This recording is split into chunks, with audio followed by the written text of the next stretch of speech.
ভিতরে থাকা হাজারো হাজারো জিন তাকে ঘিরে ধরলেন। ঘিরে ধরার পরে তার উপর ঝাঁপিয়ে পড়লেন। তখন আলী রাদিয়াল্লাহু আনহু, আসসালামু আলাইকুম ভিউয়ার্স, আশা করি আপনারা সবাই ভালো আছেন। আমরা আজ এমন এক ঘটনার সম্পর্কে জানব যে ঘটনায় 20,000 জিনের সাথে যুদ্ধ করা হয়েছিল। এই ঘটনার সম্পর্কে আজ আপনাদেরকে আমি বিস্তারিত বলতে চলেছি, তাই ভিডিওটা স্কিপ না করে সম্পূর্ণ মনোযোগ সহকারে দেখতে থাকুন। এখনো যারা আমাদের এই চ্যানেলটি সাবস্ক্রাইব করেননি, অবশ্যই চ্যানেলটি সাবস্ক্রাইব করে আমাদের পাশেই থাকবেন। এখন চলে যাই মূল ঘটনায়। একদিন আল্লাহর এক ওলি যুদ্ধ করে তার বাসায় ফিরতেছিলেন। ফেরার সময় এক উপত্যকায় এসে পৌঁছলেন। উপত্যকায় এসে পৌঁছানোর পর তাদের সাহাবীদেরকে জিজ্ঞেস করলেন, এটি আসলে কোন জায়গা? তখন তাদের সাহাবীর ভিতর থেকে একজন সাহাবী উত্তর দিলেন, এটি হলো সেই জায়গা যেই জায়গায় পাশে একটি রয়েছে কূপ। এই কূপে থাকে অনেক জিন। এই জিনেরা অবাধ্য জিন। এই জিনেরা শুধু মানুষকে হত্যা করে এবং মানুষের উপর অনেক অত্যাচার করে, মানুষকে ভুল পথে পৌঁছে দেয়। এটি হলো সেই জায়গা।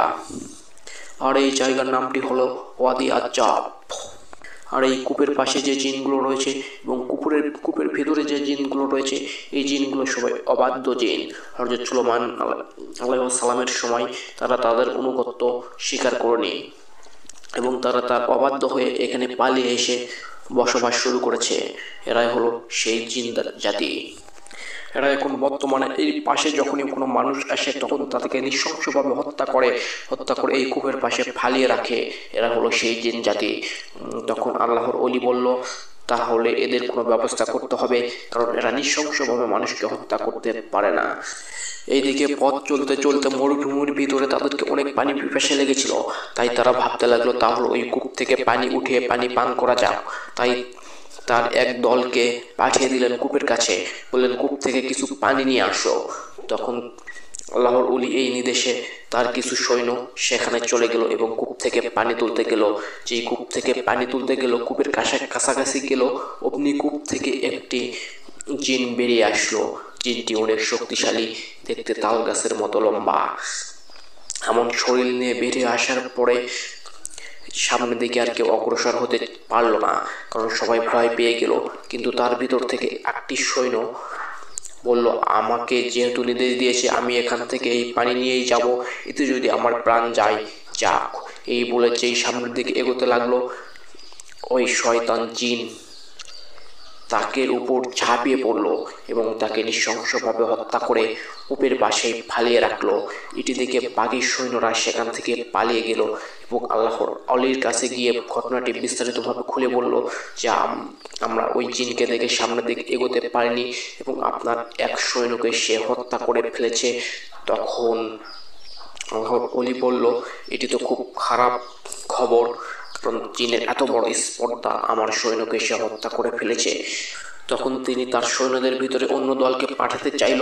এই মুহূর্তে আল্লাহর ওহী চলে আসলো তার নিকটে এবং জিবরাইল আলাইহিস সালাম তার নিকটে এসে বলল, আপনি যে আলী নামে আপনার যে সৈন্য রয়েছে তাকে পাঠান, কারণ সে যদি তার কাছে চলে যায় তাহলে সেই এই জিনদের সাথে পেরে উঠতে পারবে, তাছাড়া অন্য কেউ এই জিনের সাথে পেরে উঠতে পারবে না।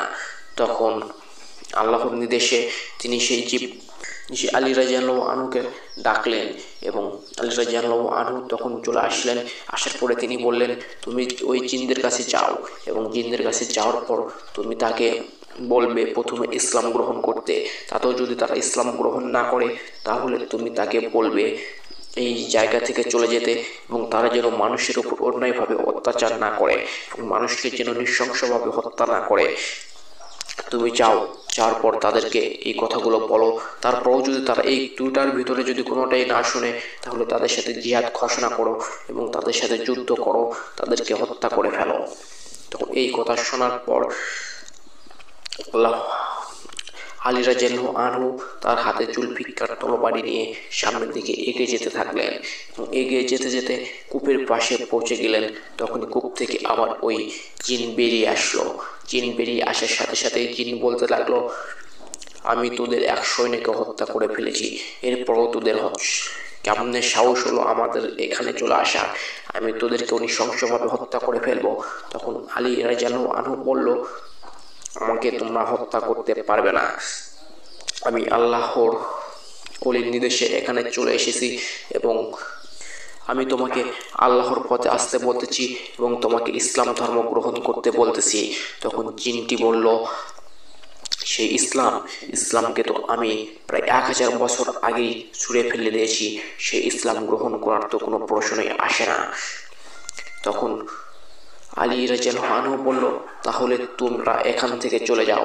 তোমরা যদি এখান থেকে না চলে যাও এবং মানুষের উপর অন্যায়ভাবে অত্যাচার করা বন্ধ না করো, তাহলে আমি তোমাদের সাথে জিহাদ ঘোষণা করব।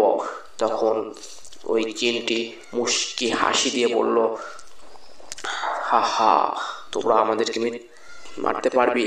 আর তুই তো সাধারণ এক মানুষ, আমার সাথে কেমন যুদ্ধ ঘোষণা করবি? আমার এক থাবাই তো তুই নিঃশ্বাস হয়ে যাবি। এই কথা শুনে আলী রাদিয়াল্লাহু আনহু বলল, তাহলে যুদ্ধ শুরু। এই বলার সাথে সাথে জিনটি তার উপর ঝাঁপিয়ে পড়তে ধরলো। তখনই তিনি এক লাফ দিয়ে তার হাতে থাকা জুলফিকার তলোয়ার বাড়ি দিয়ে তার জিনটির মাথা আলাদা করে ফেললেন। মাথা আলাদা করার সাথে সাথেই কূপের ভিতর থেকে আরো ভয়ঙ্কর ভয়ঙ্কর জিন বেরিয়ে আসলো। প্রায় 1000 জিন বেরিয়ে আসলো। বেরিয়ে আসার সাথে সাথে তারা ভয়ঙ্কর ভয়ঙ্কর আওয়াজ করা শুরু করলো। এই ভয়ঙ্কর ভয়ঙ্কর আওয়াজ শুনে আলী রাদিয়াল্লাহু আনহু কোরআন থেকে কিছু আয়াত তেলাওয়াত করলেন। কোরআন থেকে এই কিছু আয়াত তেলাওয়াত করার সাথে সাথে জিনগুলোর গায়ে আগুন লেগে গেল। জিনগুলো আর উপরে থাকতে পারলো না।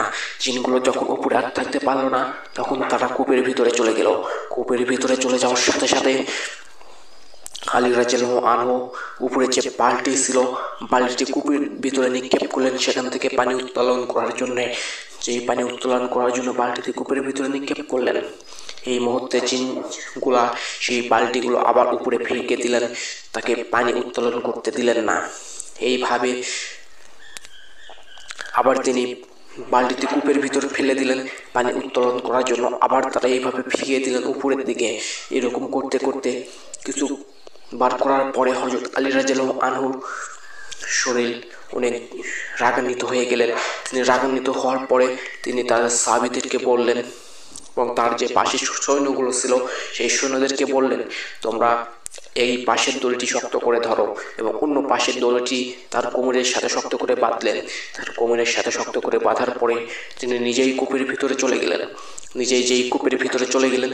অমনি কূপের ভিতরে থাকা হাজারো হাজারো জিন তাকে ঘিরে ধরার পরে তার উপর ঝাঁপিয়ে পড়লেন। তখন আলী রাদিয়াল্লাহু আনহু তার হাতে থাকা জুলফিকার তরবারি দিয়ে সেই জিনদের উপর ঝাঁপিয়ে পড়লেন এবং তাদের সবার মাথা এক এক করে কাটা শুরু করলেন। এইভাবে যুদ্ধ করতে করতে দেখা গেল এক সময় জিনরা সবাই হেরে যাচ্ছে। তখন তারা বুঝতে পারলো আমরা যুদ্ধ করে তার সাথে পারবো না।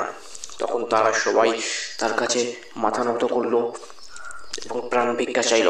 তখন আলী রাদিয়াল্লাহু আনহু তখন তিনি বললেন, তাহলে তোমরা সব জিন জাতিগুলো যারা এখানে এসেছো, তোমরা সবাই আল্লাহর শান্তির ধর্ম ইসলাম ধর্ম গ্রহণ করো এবং এই দাসত্ব স্বীকার করো। তখন জিন জাতিরা সবাই ইসলাম ধর্ম গ্রহণ করলেন।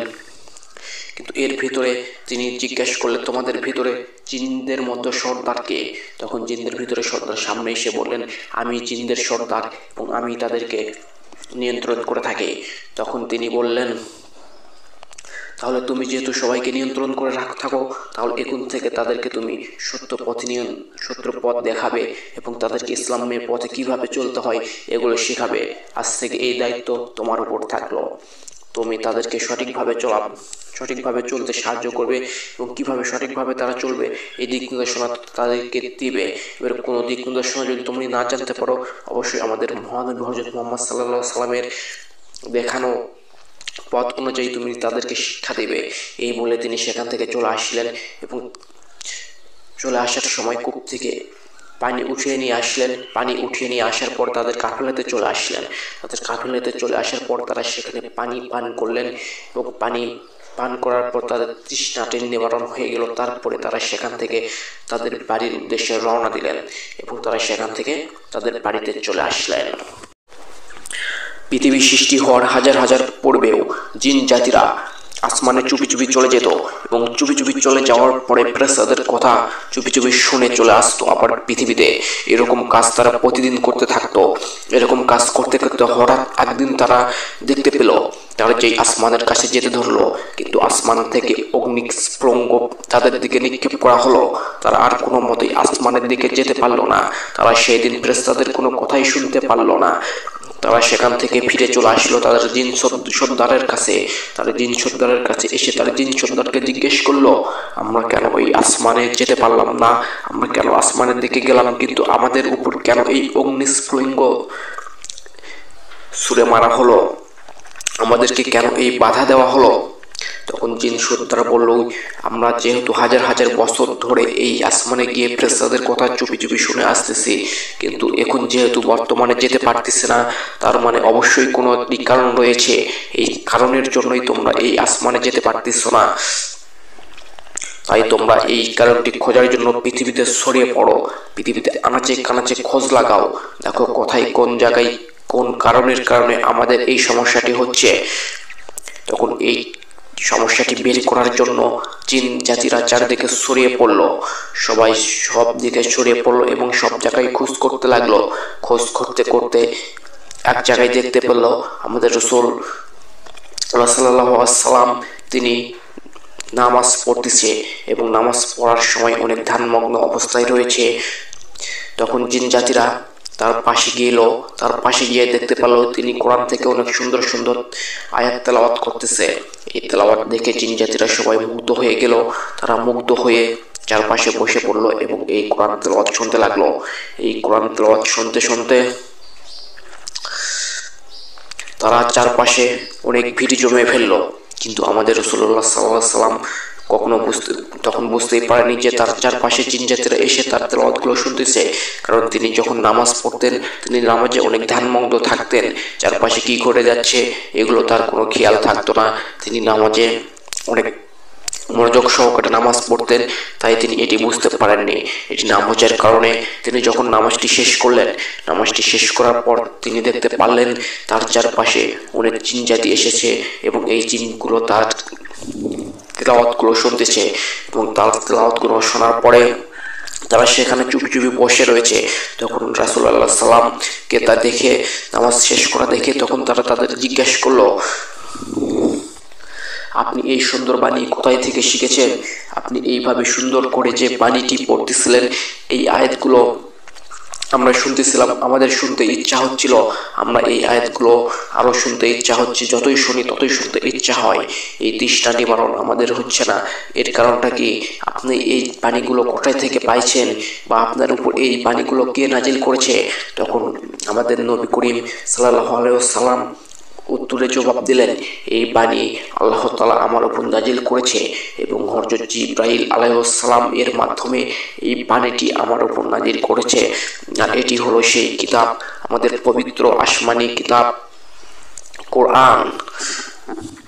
তখন জিন জাতি বলল, তাহলে এই কারণেই আমরা মনে হয় এই আসমানে যেতে পারি না, কারণ আমরা যখন আসমানে যেতে ধরি তখনই আসমান থেকে অনেক অগ্নিস্ফুলিঙ্গ আমাদের উপর ছুড়ে মারা হয়, আমাদেরকে বাধা দেওয়া হয়। তখন রাসূলুল্লাহ সাল্লাম বললেন, হ্যাঁ এটি করা হয় কারণ এই কোরআন মাজিদের সুরক্ষা রাখার জন্য, সুরক্ষিত করার জন্য এই ব্যবস্থা করা হয়েছে। আসমানের প্রতিটি দরজায় এখন সুরক্ষার ব্যবস্থা করা হয়েছে। এখন কোনো জিন জাতি চাইলে আর আসমানে যেতে পারবে না, ফেরেশতাদের কথা শুনতে পারবে না। এগুলো শুধু এই কোরআন মাজিদ কে সুরক্ষিত রাখার জন্য এই ব্যবস্থাগুলো চালু করা হয়েছে।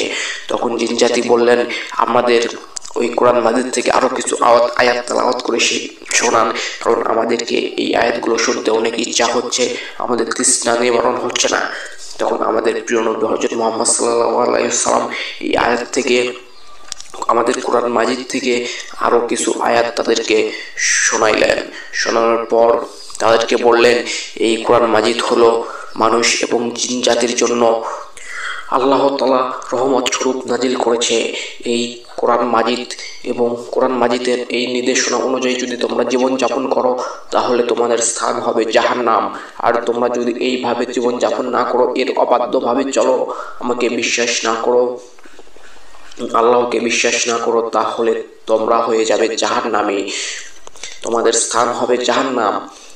তাই আমি তোমাদের দাওয়াত দিচ্ছি, তোমরা ইসলাম ধর্ম গ্রহণ করো। তখন এর ভিতর থেকে জিনগুলো, কিছু জিন ইসলাম গ্রহণ করলো এবং কিছু জিন পূর্বের অবস্থায় চলতে থাকলো। তারপর এই জিন জাতিগুলো চলে গেল তাদের সর্দারের কাছে। তাদের সর্দারের কাছে গিয়ে বলল, আমরা বুঝতে পেরেছি কেন আমরা আসমানে যেতে পারি না, কারণ আসমান থেকে আল্লাহ তাআলা জিবরাইল আলাইহিস সালামের মাধ্যমে কোরআন মাজিদ নাজিল করেছে। যে বাণীটি শুনতে অনেক মধুর, এই বাণীটি শুনলে আমাদের আকাঙ্ক্ষা পূর্ণ হয় না, আমাদের শোনার আকাঙ্ক্ষা থেকেই যায়। তাই আমরা এই বাণীটি শুনে মুসলমান হয়ে গেছি। তোমাদের মধ্যে যারা মুসলমান হতে চাও অবশ্যই এই কালেমাটি পড়ে মুসলমান হয়ে যাও। তাদের কথা শুনে কিছু জিন মুসলমান হয়ে গেল, আবার কিছু জিন পূর্বের অবস্থায় থেকে গেল। একদা আমাদের প্রিয় নবী হযরত মুহাম্মদ সাল্লাল্লাহু আলাইহি ওয়াসাল্লাম কোরআন মাজিদ থেকে কিছু আয়াত তেলাওয়াত করে শোনাইতেছিলেন তার সাহাবীদের মাঝে। শোনাইতে জিজ্ঞেস তাদের সাহাবীদেরকে বললেন, তোমরা কি আমার সাথে জিনেদের সাথে দেখা করতে চাও? তারা আমার থেকে কোরআন মাজিদের কিছু আয়াত শুনবে, তোমরা চাইলেও আমার সাথে সেই মজলিসে যেতে পারো। তখন তাদের সাহাবীদের মধ্যে থেকে এক সাহাবী উঠে দাঁড়ালেন এবং বললেন, আমি আপনার সাথে যেতে চাই এবং জিনদের দেখতে চাই এবং তাদের যে তেলাওয়াত করে শোনাবেন আমিও সেটিও শুনতে চাই। এটি বলে আমাদের প্রিয় নবী হযরত মুহাম্মদ সাল্লাল্লাহু আলাইহি ওয়াসাল্লামের সাথে তিনি রওনা দিলেন এবং যেতে যেতে একটি মরুভূমি উপত্যকায় পৌঁছলেন। মরুভূমি উপত্যকায় পৌঁছানোর পরে আমাদের প্রিয় নবী হযরত মুহাম্মদ সাল্লাল্লাহু আলাইহি ওয়াসাল্লাম ওই সাহাবীকে বললেন, তুমি এখানে থাকো, এবং সেখানে একটি রেখা টেনে দিলেন। ওই রেখার ভিতরে ওই সাহাবীকে বসতে বললেন। সেই সাহাবীকে বলে গেলেন, সামনে বা আশেপাশে যাই দেখো, তুমি কখনো এই রেখার ভিতর থেকে বের হবে না, কারণ এটি হলো জিনেদের রাস্তা। এই রাস্তা দিয়ে জিনেরা আমার তেলাওয়াত শোনার জন্য যাবে। তুমি যখন জিনেরা এই রাস্তা দিয়ে যাবে তখন তুমি তাদেরকে দেখতে পাবে, কিন্তু ওই জিন জাতিরা তোমার এই রেখার ভিতরে কখনো প্রবেশ করতে পারবে না। তাই তুমি এই রেখার ভিতরে সুরক্ষিত থাকবে, এই রেখার ভিতরে বসে থেকে এই তেলাওয়াতগুলো শুধু শুনবে, কখনোই বাহিরে আসার চেষ্টা করবে না। এই কথা বলে আমাদের প্রিয় নবী হযরত মুহাম্মদ সাল্লাল্লাহু আলাইহি ওয়াসাল্লাম সামনের দিকে এগিয়ে গেলেন এবং জিন জাতিদেরকে কোরআন থেকে কিছু আয়াত তেলাওয়াত করার জন্য সামনে গিয়ে বসে পড়লেন। তখনই দেখা গেল পিছন থেকে অনেক হাজারো হাজারো জিন সামনের দিকে আসতে লাগলো। জিনগুলো অনেক তাল গাছের মতো লম্বা এবং বিভিন্ন পোশাক পরে সামনের দিকে যাচ্ছে। সাহাবীটি এটি দেখে অনেক ভয় পেয়ে গেল এবং সে সেখানে অনেক চুপি চুপি বসে থাকলো। এই জিন জাতিরা সবাই সামনের দিকে এগিয়ে গেল এবং আমাদের প্রিয় নবী হযরত মুহাম্মদ সাল্লাল্লাহু আলাইহি ওয়াসাল্লামকে সালাম দিয়ে আদবের সহিত তার চারপাশে বসে গেল। তখন আমাদের প্রিয় নবী হযরত মুহাম্মদ সাল্লাল্লাহু আলাইহি ওয়াসাল্লাম তাদেরকে কোরআন মাজিদ থেকে কিছু আয়াত তেলাওয়াত করে শোনাইলেন এবং জিন জাতিরা তখন সরু গলায় কিছু আওয়াজ করতে লাগলো। তখন এটি শুনে এই সাহাবীটি ভয় পেয়ে গেল যে আমাদের প্রিয় নবী হযরত মুহাম্মদ সাল্লাল্লাহু আলাইহি ওয়াসাল্লামের কোনো ক্ষতি করলো নাকি জিনেরা। কিন্তু তাকে যেহেতু নিষেধ করে গেছে, এই কারণে সেই এই রেখার ভিতর থেকে কখনো বেরোতে পারলো না, এখানে চুপি চুপি বসে থাকলো। চুপি চুপি বসে থাকার পরে একটু পরে আমাদের প্রিয় নবী হযরত মুহাম্মদ সাল্লাল্লাহু আলাইহি ওয়াসাল্লাম তার দিকে এগিয়ে আসলেন। তার দিকে এগিয়ে আসার পরে আমাদের প্রিয় নবী হযরত মুহাম্মদ সাল্লাল্লাহু আলাইহি ওয়াসাল্লাম এই সাহাবীকে জিজ্ঞেস করলেন, তুমি কি এখানে ঘুমিয়ে গিয়েছিলে? তখন এই সাহাবীটি বলল, না, আমি এখানে ঘুমিয়ে যাইনি, আমি আপনার তেলাওয়াত শুনতেছিলাম এবং একটু আগেই আমি শুনতে পেলাম অনেক জিন জাতিরা অনেক গুনগুনিয়ে অনেক আওয়াজ করতেছে সরু গলায়। আমি তো এই আওয়াজ শুনে ভেবেছিলাম এই জিন জাতিরা আপনার কোনো ক্ষতি করলো নাকি।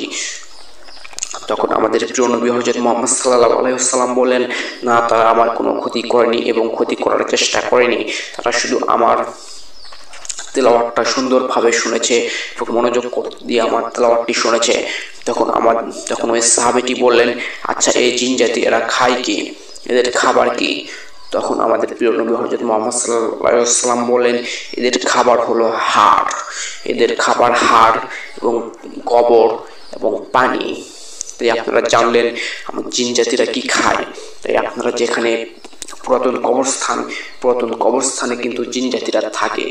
তাই আপনারা যে পুরাতন কবরস্থানে কখনো একা একা যাবেন না রাতের বেলায়, কারণ আপনারা যদি একা একা যান তাহলে এই জায়গায় জিন জাতিরা আপনাদের অনেক ক্ষতি করতে পারে। কারণ এই জায়গাগুলো কিন্তু জিনেদের বাসস্থান এবং এরা এখানে খাবার খেয়ে থাকে। তাই এই জায়গাগুলো সম্পর্কে আপনারা সবাই সাবধানে থাকবেন, সতর্ক থাকবেন। আর ভিডিওটা যদি ভালো লেগে থাকে অবশ্যই ভিডিওটাতে লাইক দিয়ে আমাদের এই ভিডিওটা শেয়ার করে দিবেন এবং চ্যানেলটাকে যদি সাবস্ক্রাইব না করে থাকেন অবশ্যই চ্যানেলটি সাবস্ক্রাইব করে আমাদের পাশে থাকবেন। ধন্যবাদ সবাইকে। আল্লাহ হাফেজ।